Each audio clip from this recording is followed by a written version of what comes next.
다음 51번 다음 중 쿼리 작성 시 사용하는 특수연산자와 함수에 대한 설명으로 옳지 않은 것은 무엇이냐. 첫 번째, 2열과 데이터 함수를 사용했고요. 시스템의 현재 날짜 정보에서 연도 값만을 반환한다. 데이터 함수를 통해서 시스템의 현재 날짜 정보 찾을 수 있겠죠. 그 날짜 정보에서 2열 함수를 통해서 연도 값을 반환할 것입니다. 실제로 그런 결과값이 나오는지 액세스에서 살펴볼 수 있겠죠. 이렇게 동일하게 입력을 한 다음에 폼 보기를 해보면 이렇게 연도 값만 반환되는 것을 볼 수 있습니다. 자, 그렇다면 시스템의 현재 날짜라는 것은 데이터 함수만 남겨두고 이 상태에서 폼 보기를 해보면 이렇게 나타나는 것을 볼 수 있고요. 바로 여기에 있는 연도 값만 반환한다라는 뜻이 되겠죠. 그 다음 보기 2번은 inString 함수이고요. 코리아라고 되어 있고 그 다음에 r이라고 되어 있습니다. 자, 이렇게 표현을 해주면 r이라는 글자가 코리아라는 문자열에서 몇 번째 위치에 있는가라는 것을 반환해 주게 되죠. 설명도 맞게 되어 있는 것을 볼 수 있습니다. 실제로 이렇게 액세스에서 폼에 입력을 해 둔 것을 살펴보게 되면 이렇게 입력을 해 준 상태이고요. 바로 여기에 있는 글자를 통해서 반환하게 되고요. 이때 찾을 글자, 텍스트는 이렇게 소문자를 입력해도 되고 보기에 있는 것처럼 대문자를 입력을 해도 동일한 결과값이 나타나는 것을 볼 수 있습니다. 여기까지 알아두면 좋겠고요. 그 다음 보기 3번을 보면 잘못되었습니다. right는 오른쪽이라는 뜻이 되겠고요. 주민번호라는 필드에서 오른쪽 끝에 있는 두 글자, 일반적으로 문자열에서 보자면 맨 뒷자리 두 글자가 되겠죠. 이 글자가 01이냐라는 것을 찾아줄 텐데요. 설명을 보면 주민번호 필드에서 맨 앞의 두 자리,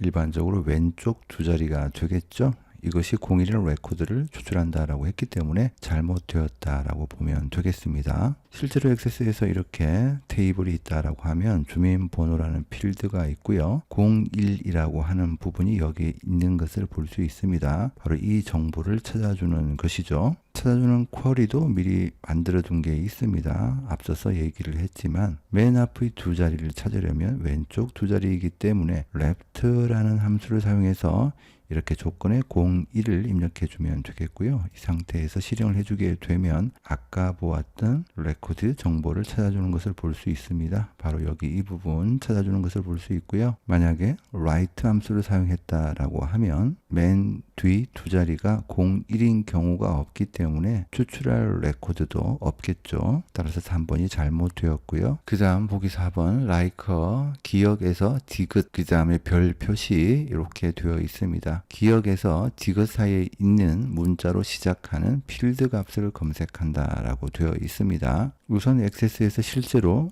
그렇게 되는지부터 한번 살펴보도록 하죠. 자, 이렇게 입력이 되어 있다라고 하면 기억에서 디귿까지 정보를 찾아주게 되면 바로 여기에 있는 레코드 정보를 찾아주게 되겠죠. 실제로 이렇게 쿼리를 작성해 둔 상태이고요. 이름 필드에서 like 연산자를 사용해서 기억에서 디귿까지 시작하는 필드 값을 검색하도록 입력을 해둔 상태입니다. 여기에서 실행을 하게 되면 아까 보았던 테이블에서 정확하게 이 정보들만 검색되는 것을 볼 수 있습니다. 기억에서 디귿 사이에 있는 문자로 시작하는 필드 값을 검색한 것을 볼 수 있죠. 다시 보기로 돌아가서 그렇다면 이 얘기가 맞는 얘기가 되겠죠. 액세스에서 연관 검색을 할 때 이렇게 입력을 해주게 되면 이렇게라는 뜻은 대괄호 속에 기억 그 다음에 디귿 대괄호를 닫아주고요. 그 다음에 별 표시한 다음에 큰 따옴표를 이렇게 닫아주게 되면 이렇게 동작을 한다라는 뜻이 되는 거죠. 이 부분이 기억에서 디귿 사이에 있는 문자라는 뜻이 되고요. 별 표시가 그 뒤쪽에 있기 때문에 뒤쪽은 어떤 글자든 올 수 있다라는 뜻이 됩니다. 따라서 기억에서 디귿 사이에 있는 문자로 시작하는 필드 값을 검색하게 되는 거죠. 글자 텍스트이기 때문에 전체 이 부분을 큰 따옴표로 둘러싸주면 되겠습니다. 그 다음 52번 다음 중 실행 쿼리의 삽입 인설트문에 대한 설명으로 옳지 않은 것은 무엇이냐. 보기 1번 한 개의 인설트 문으로 여러 개의 레코드를 여러 개의 테이블에 동일하게 추가할 수 있다라고 했는데요. 일반적으로 인설트 인투 문은 싱글이 있고요. 멀티플이 있습니다. 싱글이라는 뜻은 말뜻 그대로 이렇게 한 줄의 레코드를 추가해 주는 경우가 되겠고요. 여기 인설트 인투 문을 살펴보게 되면 커스터머 52번용이라는 테이블의 CTAG 허비라는 필드에 각각 부산 age의 15, 합의의 105가 insert into 삽입될 수 있도록 만들어진 쿼리문을 이야기합니다. 이 상태에서 이 테이블에 현재 아무 정보가 없는 상태인데요. 이렇게 실행해 주게 되면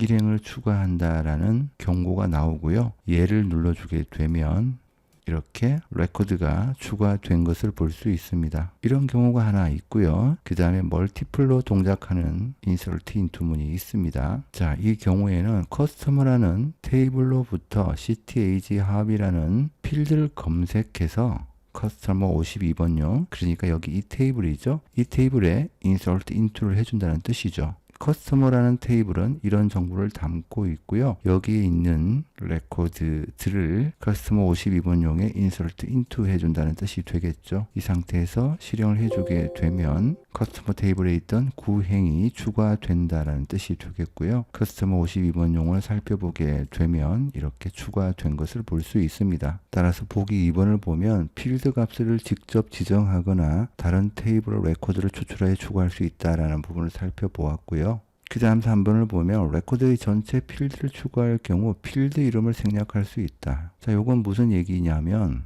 앞에 이렇게 되어 있는 부분에서 지금 전체 필드가 추가되고 있잖아요. 그런 경우에는 여기 이 필드 부분을 생략하더라도 실행하게 되면 이렇게 일행이 추가되는 것을 볼 수 있습니다.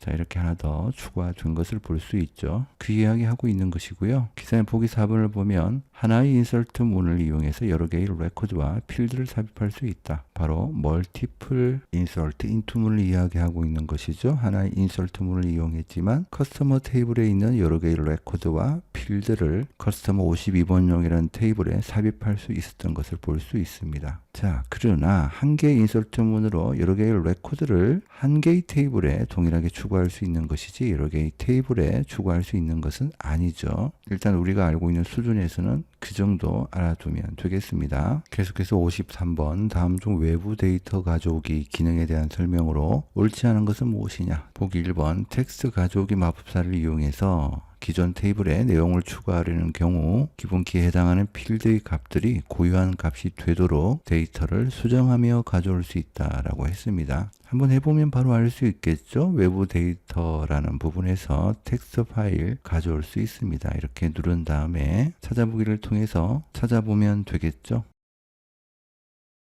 자, 이렇게 열기를 해주고요. 이 상태에서 확인을 눌러주도록 하겠습니다. 텍스트 가져오기 마법사라는 것이 나타난 것을 볼 수 있고요. 적당한 옵션을 선택해 준 다음에 이렇게 넘어가 주면 되겠죠. 자, 이렇게 넘어가다 보면 필드 설정하는 부분이 있는데요. 보기에 있는 것처럼 기본키에 해당하는 필드의 값들이 고유한 값이 되도록 데이터를 수정하며 가져올 수 있다고 했는데 아무리 살펴보아도 고유한 값이 되도록 데이터를 수정하며 가져올 수 있는 부분은 전혀 없는 것을 볼 수 있죠. 다시 되돌아가서 살펴보아도 그런 부분은 전혀 없다라는 것을 볼 수가 있습니다. 따라서 1번이 잘못되었고요. 그 다음 보기 2번을 보면 하나 이상의 엑셀 워크시트에 있는 데이터의 일부 또는 전체를 액세스의 새 테이블이나 기존 테이블의 데이터 복사본으로 만들 수 있다. 당연히 엑셀을 가져오면 되겠죠. 자, 여기에 보면요. 새 테이블로 가져올 수도 있고 기존 테이블에 가져올 수도 있습니다. 자, 여기 찾아보기를 통해서 자, 이렇게 선택을 했다라고 치고요. 확인을 눌러주면 스프레드시트 가져오기 마법사가 선택이 되는데 이렇게 해주게 되면 워크시트에 있는 데이터의 전체를 가져올 수 있겠죠. 그 다음 이렇게 이름이 지정된 영역을 선택해 주게 되면 이름이 지정된 영역의 값을 가져올 수 있겠죠. 데이터의 일부를 가져올 수도 있다라는 것을 볼 수 있습니다. 그 다음 보기 3번을 보면 XSS는 가져오려는 데이터 원본에 255개가 넘는 필드 필드가 있으면 처음 255개의 필드만 가져온다 라고 했습니다. 자, 이렇게 시험 삼아서 만들어둔 엑셀 파일이 있는데요. 자, 이렇게 가다 보면 필드의 개수가 255개가 넘는 것을 볼 수 있습니다. 이렇게 353개까지 있는 것을 볼 수가 있고요. 만약에 이렇게 255개가 넘는 필드 열이 있는 엑셀 데이터를 가져온다라고 하면 이렇게 가보면 바로 알 수가 있겠죠. 255개까지 가져오는 것을 볼 수 있습니다. 아까 300 몇 개까지 있었잖아요. 그렇지만 255개의 필드만 가져오는 것을 볼 수가 있죠. 그 다음 보기 4번을 보면 엑셀 데이터는 가져오기 명령으로 한 번에 하나의 워크시트만 가져올 수 있으므로 여러 워크시트에서 데이터를 가져오려면 각 워크시트에 대해 가져오기 명령을 반복해야 한다. 역시 이렇게 필요한 파일을 지정해 주고요. 자, 바로 이 이야기를 하고 있는 것이죠. 워크시트가 여기 나타나 있는 것을 볼 수 있고요. 한 번에 하나의 워크시트만 가져올 수 있습니다. 다른 워크시트를 복수로 선택하려고 해도 선택할 수가 없어요. 컨트롤 키나 쉬프트 키가 먹히지 않습니다. 이렇게 하나의 워크시트만 가져올 수 있다는 것을 볼 수가 있습니다. 따라서 4번도 맞는 이야기고요. 1번이 잘못된 것을 볼 수 있습니다. 그 다음 54번 다음 중 데이터 시트 보기에서 레코드의 요약 정보를 표시하는 시그마 요약 기능에 관한 설명으로 옳지 않은 것은 무엇이냐. 첫 번째, 시그마 요약 기능을 실행했을 때 생기는 요약행을 통해 집계 함수를 좀 더 쉽고 빠르게 사용할 수 있다. 이게 무슨 이야기냐면요. 예를 들어서 엑세스에서 이렇게 폼을 데이터 시트 보기로 열어준 상태이고요. 이 상태에서 여기에 보면 요약이라는 부분이 보이죠. 바로 여기 이 부분이 시그마 요약이라는 부분인데 이렇게 눌러주게 되면 여기에 대한 집계 결과가 나타나는 것을 볼 수 있죠. 이렇게 빠르고 쉽게 사용할 수 있다는 것을 보여주고 있고요. 이렇게 폼에서 데이터 시트 보기를 통해서 볼 수도 있고요. 그 다음에 테이블에도 역시 볼 수 있습니다. 테이블을 데이터 시트 보기로 열어둔 상태이고요. 이 상태에서 역시 마찬가지로 시그마 요약을 누르게 되면 이렇게 요약 정보를 보여줄 수 있습니다. 자, 이 요약 정보는 뒤에서 얘기를 하겠지만 예, 아니요, yes,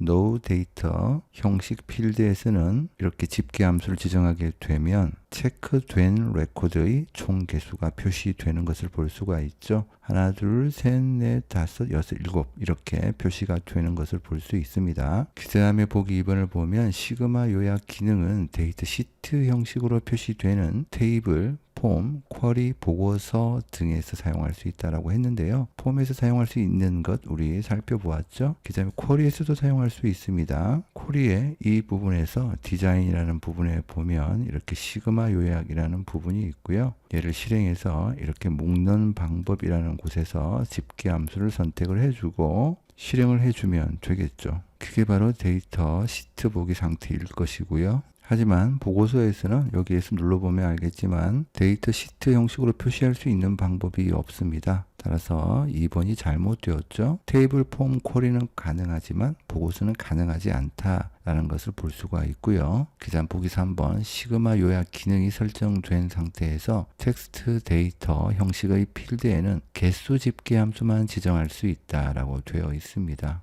예를 들어서 이런 쿼리가 있다라고 했을 때요. 이 쿼리는 커스터머라는 테이블에서 이런 정보를 검색을 해 주는데요. 커스터머라는 테이블을 디자인 보기로 열어보면 이와 같이 합의라는 필드는 텍스트 데이터 형식인 것을 볼 수가 있고요. 그렇다면 이렇게 합이라는 필드에서 시그마 요약 집계 함수를 사용하게 되면 개수만 사용할 수 있다는 뜻이 되겠죠. 예를 들어서 합계를 사용하려고 하면 이렇게 이 상태에서 실행을 해보면 이렇게 데이터 형식이 일치하지 않는다라는 경고 메시지가 나타나는 것을 볼 수 있습니다. 개수를 선택해서 실행하게 되면 이렇게 잘 실행이 되는 것을 볼 수가 있죠. 3번은 그 이야기하고 있는 것이고요. 그 다음 보기 4번을 보면 앞에서 해보았던 부분이죠. 디자인 보기를 통해서 살펴보게 되면 데이터 형식이 yes, no 데이터 형식인 것을 볼 수 있고요. 이 상태에서 데이터 시트 보기를 하고 요약을 하게 되면 체크된 레코드의 총 개수가 표시되는 것을 볼 수 있습니다. 따라서 옳지 않은 것은 2번이고요. 계속해서 55번 다음 중 분할 표시 폼에 대한 설명으로 옳지 않은 것은 무엇이냐. 1번 분할 표시 폼은 만들기 탭의 폼 그룹에서 폼 분할을 클릭해서 만들 수 있다. 그렇죠. 액세스의 만들기라는 탭에 보면 이렇게 폼이라는 그룹이 있고요. 여기에서 폼 분할이라는 것을 눌러서 만들어 줄 수 있습니다. 그 다음 보기 2번을 보면 분할 표시 폼은 데이터 시트 보기와 폼 보기를 동시에 표시하기 기능이며 이 두 보기는 같은 데이터 원본에 연결되어 있어서 항상 상호 동기화 된다라고 했습니다. 이렇게 미리 분할 폼을 만들어 두는 상태이고요. 이 폼을 폼 보기를 통해서 살펴보게 되면 이렇게 아래쪽에는 데이터 시트 보기가 나타나는 것을 볼 수 있고요. 위쪽은 폼 보기 상태인 것을 볼 수가 있습니다. 이렇게 다음 레코드로 넘어가게 되면 같은 데이터 원본에 연결되어서 상호 동기화되어서 표시되는 것을 볼 수가 있죠. 위와 아래가 동기화되어서 표시되는 것을 볼 수가 있습니다. 그 다음 보기 3번이 잘못되었는데요. 분할 표시 폼을 만든 후에는 컨트롤의 크기 조정은 할 수 없으나 새로운 필드의 추가는 가능하다라고 했습니다. 다시 디자인 보기로 넘어가서 자, 여기 이 부분이 컨트롤이잖아요. 크기 조정을 할 수가 있습니다. 마음대로 할 수가 있죠. 그 다음에 새로운 필드 추가할 수 있겠죠. 왜냐하면 이 폼은 레코드 원본이 있기 때문에 레코드 원본에 필드를 추가하게 되면 당연히 이 폼에도 나타나겠죠. 따라서 3번이 잘못되었고요. 그 다음 4번을 보면 폼 속성 창어의 분할 표시 폼 방향 항목을 이용해서 폼의 위쪽, 아래쪽, 왼쪽, 오른쪽 등 데이터 시트가 표시되는 위치를 설정할 수 있다라고 했습니다. 자, 여기에 보면 분할 표시 폼 방향이라는 부분이 있고요. 데이터 시트를 아래쪽으로 되어 있기 때문에 폼 보기를 통해서 살펴보게 되면 이렇게 아래쪽에 나타나는 것을 볼 수가 있고요. 만약에 폼 방향을 데이터 시트를 위쪽으로 표시하게 되면 폼 보기를 통해서 살펴보게 되면 이렇게 위쪽에 데이터 시트가 나타나게 되고 아래쪽에 폼 보기 상태로 나타나고 뭐 이렇게 된다. 따라서 55번의 정답은 컨트롤의 크기 조정할 수 있으니까 3번이 옳지 않은 것이 되겠죠.